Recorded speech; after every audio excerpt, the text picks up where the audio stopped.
why did you have hypnotherapy? Because I'd been in a block, a kind of a block. My life had been blocked for 19 years, and nobody had been able to help me.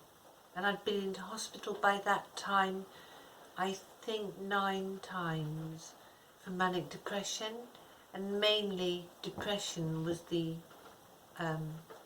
problem, depression and anxiety. And how was the therapy delivered?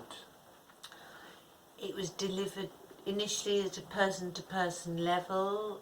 It was delivered in a calm, quiet, kind of a bit of a safe space.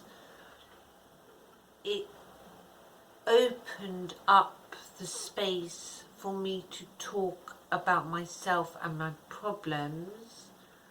And my problems were, there's sort of like a lot of listening, in other words, was on the table, and also was questioning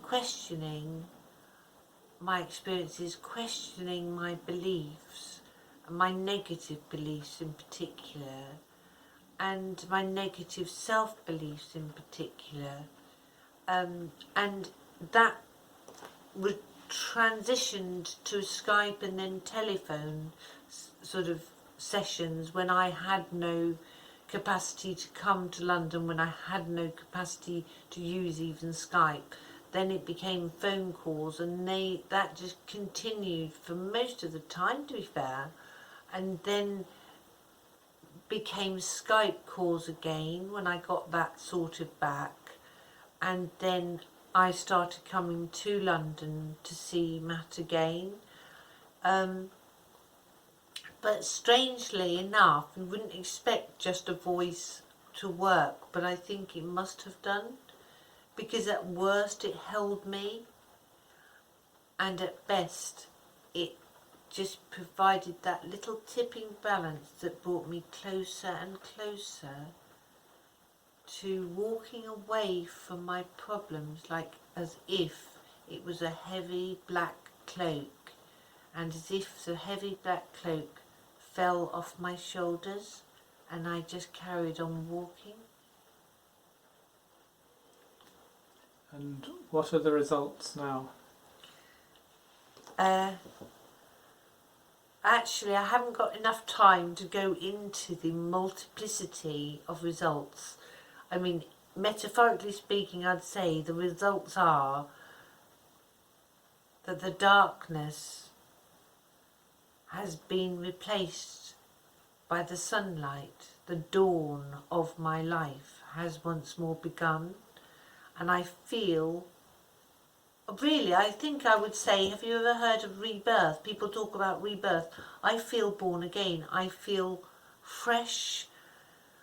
I feel healed. I feel cleansed of a load of crap that I didn't know was crap, but definitely was crap. And I feel so cleansed. My relationships are easier. My relationships are better. I'm more confident.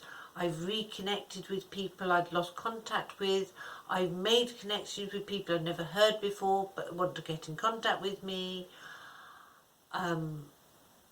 I'm able to make decisions that are in my interest, no doubt about it, but in others' interests as well.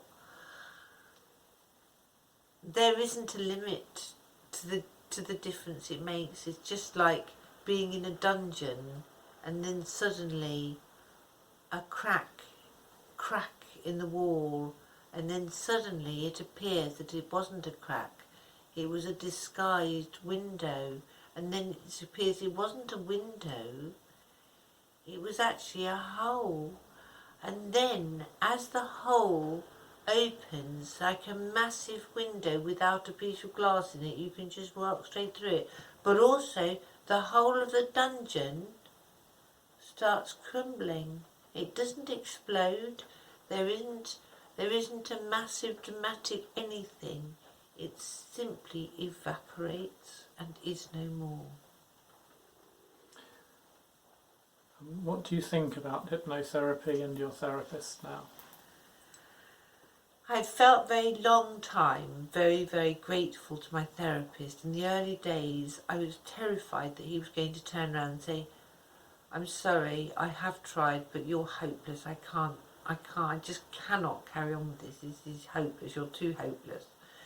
And I carried on being that sort of level of scared for a really long time, and trying to hide it because I wouldn't want to show a lack of trust in my therapist. And it wasn't a lack of trust in so I didn't want to waste his time if I was a hopeless case. But I don't know why, but he kept refusing to agree that I was a hopeless case, despite all my behaviours which showed him so clearly as my view that I was. But since he was right and I was wrong, we kept going along this path where I thought I was right and thought he was wrong, and he thought he was right and that I was wrong. And in fact he was right and I was wrong. So it worked out. I mean, gratitude isn't a big enough word. You know, if I had the money, I'd buy in Buckingham Palace, really, you know, frankly. Would you recommend hypnotherapy? Emphatically. Emphatically. I have a belief that schizophrenia can be healed by it, bipolar can be healed by it, personality disorder, so to speak, or so-called, can be healed by it. I think anything can be healed by it. That's what I believe. That may sound a little over-optimistic, but my own experience is so miraculous that is bound to be the case. I'm bound to be that optimistic. But I point to my own case, and I'm sure that Matt and others who practice this particular form of hypnotherapy, it's not any hypnotherapy, it's this particular form of hypnotherapy, which I understand was created or whatever, you know, it's like put together various different kinds of aspects of all sorts of different put together. I believe that this particular form of hypnotherapy, by those who understand it, who are properly trained in it, I believe that it is probably going to empty psychiatry in the long run. That's what I believe. Thank you, Jane.